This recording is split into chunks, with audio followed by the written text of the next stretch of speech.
साहब, मैं नामदेव चौहान बोल रहा हूं। चौहान, तुम्हें ऑफिस से निकालते वक्त मैं एक गलती कर बैठा। मैंने तुम्हें आजाद छोड़ दिया। तुम्हें आजाद नहीं छोड़ना चाहिए था, तुम्हें पुलिस के हवाले करना चाहिए। ना तुम कल आजादी के काबिल थे, ना आज तुम्हारी सही जगह सलाखों के पीछे है।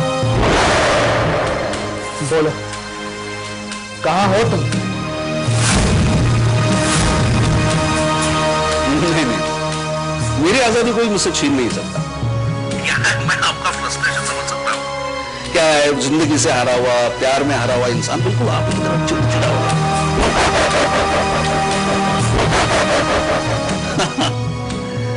नहीं, क्या है ना कपूर साहब, मैंने आपके साथ काफी दिन काम किया, इसलिए आपकी रग-रग से मैं बहुत अच्छी तरह वाकिफ हूं। मेरा साथ तो आपको गवारा नहीं हो पाया, लेकिन हाँ, मैं आपका साथ हरगिज छोड़ने वाला नहीं हूं। पहले तुम ये सोचो कि तुम अपना साथ देने लायक भी बचोगे कि नहीं। बोलो, कहां छुपे बैठे? बताऊंगा सरकार, बताऊंगा, सब्र करो। वो कहते हैं ना, जोश में भी इंसान ने होश नहीं खोना चाहिए। हाँ, उस जोश को बचा के रखिए, क्योंकि बहुत ही जल्द आपको उसकी जरूरत पड़ने वाली है। लगता है तुम्हारा हिसाब करने का वक्त आ गया। अरे भैया, आपका और मेरा हिसाब तो जिंदगी भर चलता रहेगा। कपूर साहब, आपको याद है, आपको फाइलें बनाने का बहुत शौक था। वो आजकल शौक मुझे भी आ गया। मैंने भी आपकी एक फाइल बनाई। उसमें यह जिक्र किया है कि देवराज दीवान की बेटी राधा को आपने उसके घर से भगाकर आप उसे नागपुर ले गए, किसी मंदिर में आपने शादी की।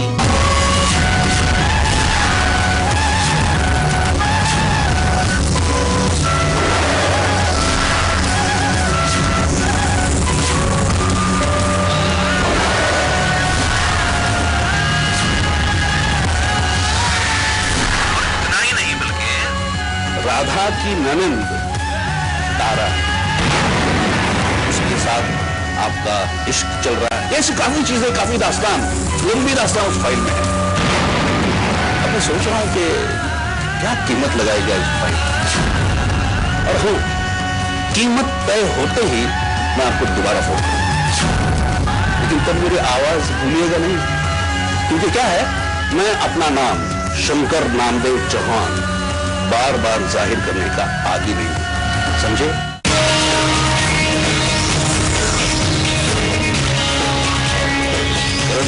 सॉरी, कुणाल कपूर चौहान,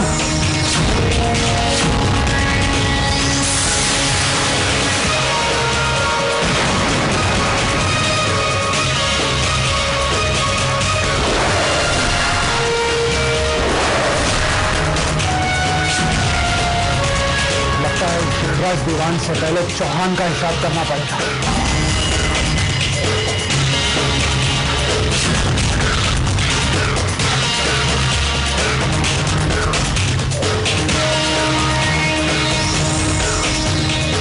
गोपाल, घर पर आ अभी।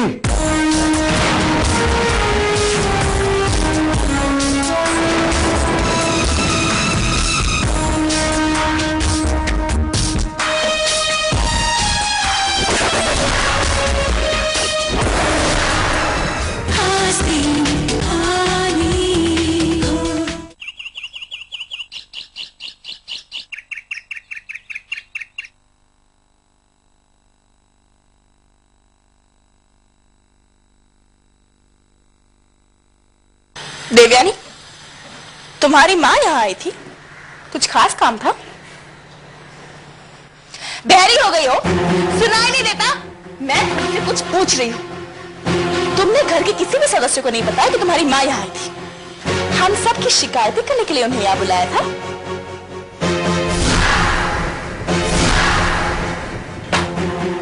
बुआ जी, मैंने उन्हें यहाँ नहीं बुलाया था, वो अपनी मर्जी से यहाँ आई थी। और वैसे भी मैं अपनी मर्जी से तो इस घर से कहीं जा आ नहीं सकती।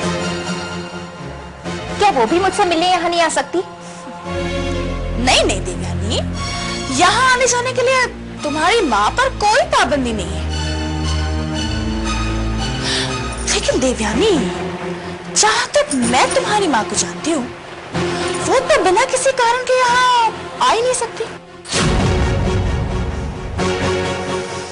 वो यहाँ बिन बुलाए आई थी, इसका मतलब है तुमने कोई नया गुल खिलाया है।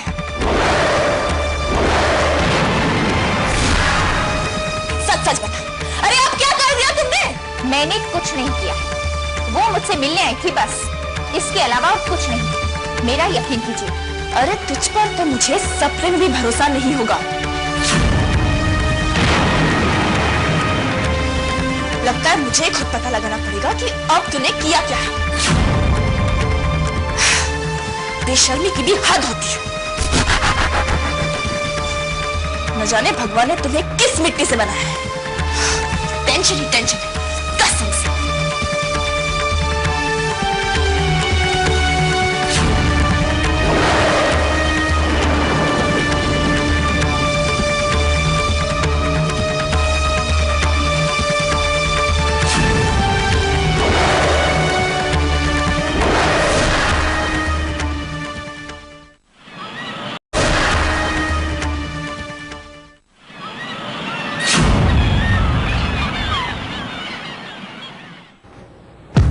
चौहान इसी शहर में है गोपाल, वो इसी शहर में है। रातों रात पंख निकल आए उसके, ऊंचा उड़ने की सोच रहा, आसमान छूने के सपने देख रहा है वो। किसी भी कीमत पर मुझे उसके ये सपने तोड़ने, समझे? इस नंबर पर से उसने मुझे फोन किया था। मैं जानता हूं चौहान ये नंबर दोबारा इस्तेमाल नहीं करेगा, पर तुम कुछ भी करो, किसी भी कीमत पर मुझे चौहान चाहिए। चौहान आखिर चाहता क्या है? सवाल उसकी चाहत का नहीं है गोपाल, सवाल मेरी चाहत का है। और मैं चौहान चाहता हूं तुम कुछ भी करो, चप्पे चप्पे में अपने लोगों को फैला दो, सारा शहर छान मारो, हर रास्ते पे नजर रखो। किसी भी कीमत पर मुझे चौहान अपने कदमों में चाहिए, बस। आप इत्मीनान रखिए, मैं चौहान को लाकर आपके कदमों में पटक दूंगा। फिलहाल देवराज का जीना मैंने हराम कर रखा है, ना उसे रात को नींद आती है, ना दिन में कहीं बाहर निकलता है। आप बस ये बताइए कि अगला वार उस पर कब करना है।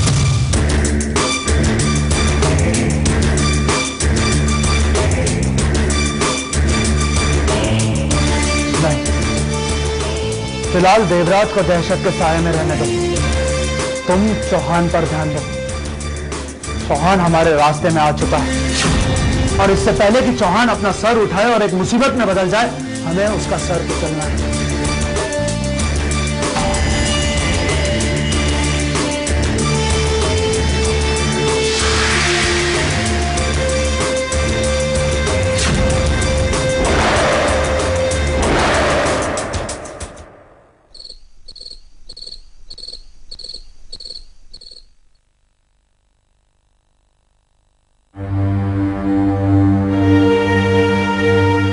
यहाँ क्या कर रही हो राधा?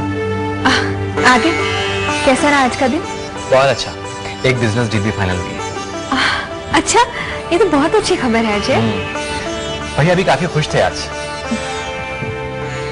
ऑफिस के काम के अलावा उनसे तारा और कुणाल के बारे में बात हुई। भैया बहुत जल्द कुणाल से मिलने वाले, तारा के रिश्ते की बात फाइनल करने के लिए।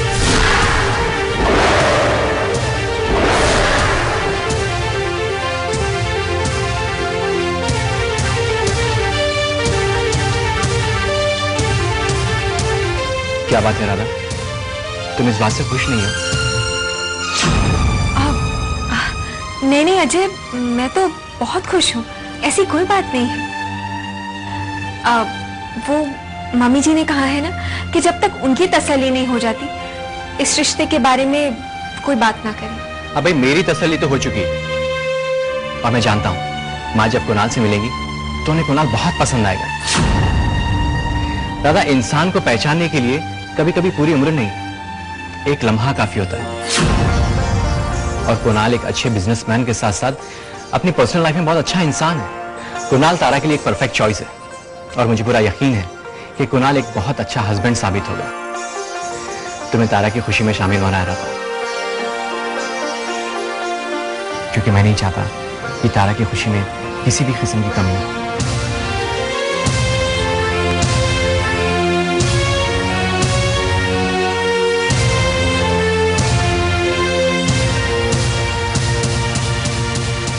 Steve.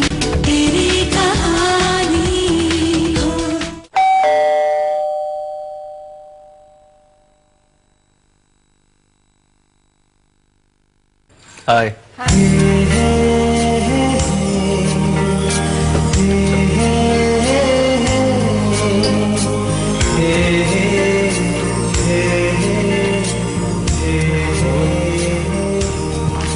चाय लाऊं? नो।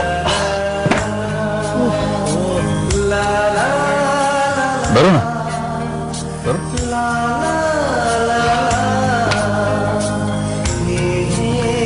संजना, मैं नहीं जानता कि तुम मुझे कितना पहचान पाएगी, लेकिन जितना मैं तुम्हें पहचान पाया हूं, आई थिंक कि तुम मेरी कोई भी बात सीरियसली नहीं ले रहे हो। क्यों?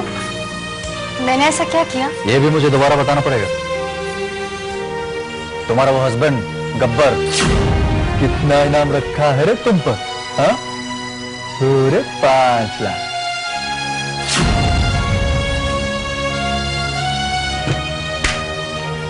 पता है क्यों? ताकि 50-50 को तू, कोई अगर तुम्हें देखे तो उसे तुरंत इन्फॉर्म कर देगा, उस गब्बर को।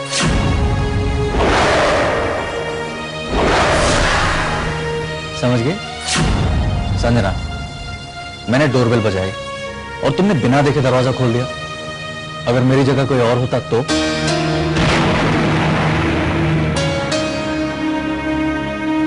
I'm sorry, मुझे बिल्कुल ध्यान नहीं रहा। तो तुम्हें थोड़ा ध्यान देना पड़ेगा संजना। देखो, अगली बार कोई बेल बजाए तो मैजिक आए, ग्लास विंडो से देख लेना, इससे पता चल जाएगा कि बाहर कौन है। अगर तसल्ली हुई दरवाजा खोल देना, वरना कुछ मत बोलना और दरवाजा बिल्कुल मत खोलना। खड़े, थोड़ा एहतियात बरतना पड़ेगा तुम्हें। ठीक है, मैं आगे से ख्याल रखूंगी। शाबाश। चलो अंदर चलो, मैंने नेट से सुसाइड करने का एक शानदार प्लान डाउनलोड किया। ओके, चलो।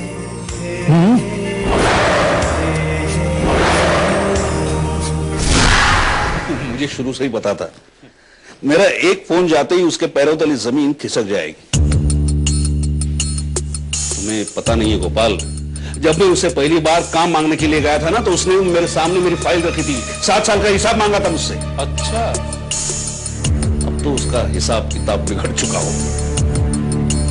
तो क्या लगता है, वो मुझे पैसे देने के मूड में है या और एक डोज देनी पड़ेगी? अरे नहीं, आपकी डिमांड पूरी करने के अलावा उसके पास और कोई चारा भी नहीं है।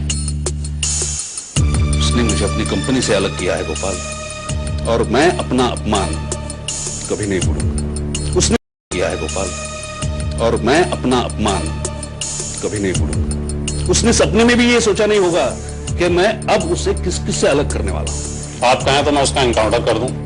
नहीं, हमेशा के लिए किस्सा है खत्म। हाँ। अरे भैया, एक वो सोने का अंडा देने वाली मुर्गी है, ऐसा अगर हम कुछ करेंगे तो अपना ही नुकसान करेंगे, समझे? अब मैं तो क्या, उसका बीता हुआ कल उसका साथ नहीं छोड़ने वाला। वैसे उसकी और देवराज की जंग कहां तक पहुंची? फिलहाल देवराज दीवान को मौत की दहशत में रखने का ट्रीटमेंट चल रहा है। मैंने उसे समझाया था कि भैया मुझसे दोस्ती कर ले, लेकिन उसने मेरी बात मानी नहीं। अब तो हमारे दोनों हाथ में एक एक लड्डू है, एक हाथ में देवराज, दूसरे में वो करण। और यशपाल की खानदान की तबाही तो निश्चित है। मैं अपने मकसद में अब पीछे नहीं हटने वाला।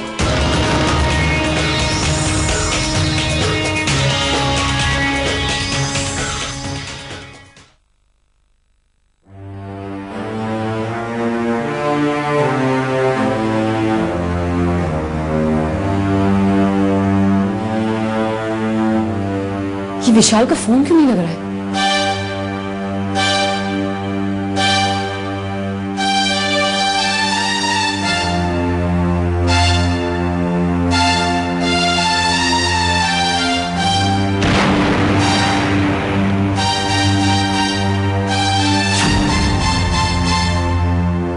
नंबर क्यों नहीं लग रहा है उसका? कहीं उसने अपना नंबर तो नहीं बदल लिया? अगर मेरा अंदाजा सही है तो महाशय लंदन जाने की तैयारी कर रहे होंगे। पर लंदन तो क्या, मैं तो उसे मुंबई से भी बाहर नहीं जाने दूंगी। पर आज सुबह से वो घर पे नहीं था, कहां गया है वो?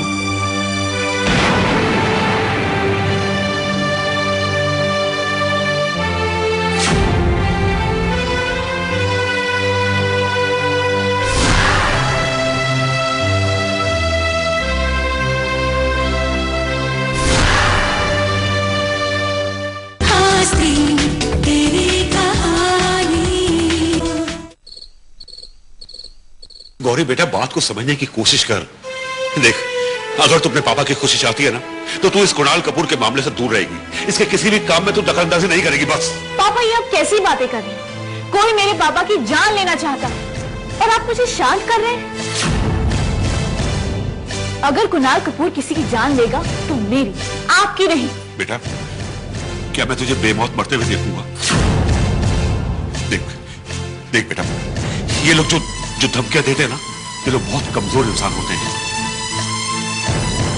धमकियां वही लोग देते हैं जो खुद से डरे हुए होते हैं।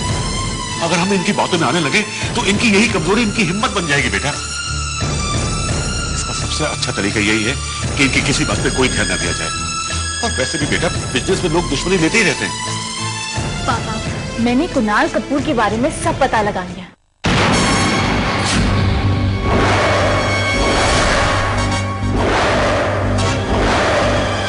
ये इंसान करीब 1 साल पहले शहर में आया, लेकिन मुझे ये समझ नहीं आ रहा कि इसकी आपसे क्या दुश्मनी है।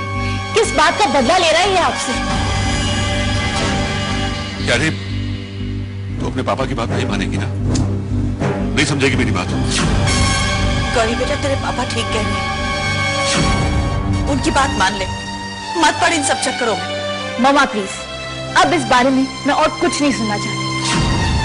मैं अपने परिवार पर आंच भी नहीं आने दूंगी। कुणाल कपूर मेरे पापा की जान लेना चाहता है और मैं हाथ पर हाथ धर के बैठी रहूं, मुझसे नहीं होगा। मेरे जीते जी उसके इरादे कभी पूरे नहीं होंगे। लेकिन बेटा,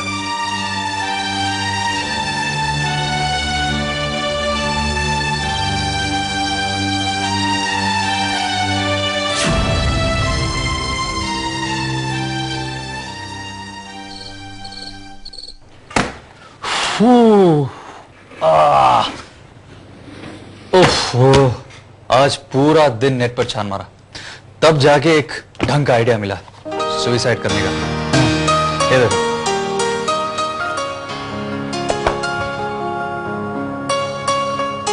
लगता है तुम्हें ये सुसाइड करने का ये आइडिया ज्यादा पसंद नहीं आया। नो प्रॉब्लम, कोई बात नहीं, हम लोग मिलजुल कर एक और आइडिया सोच लेते हैं, क्यों? अपनी आत्महत्या के लिए बहुत परेशान कर दिया ना मैंने तुम्हें।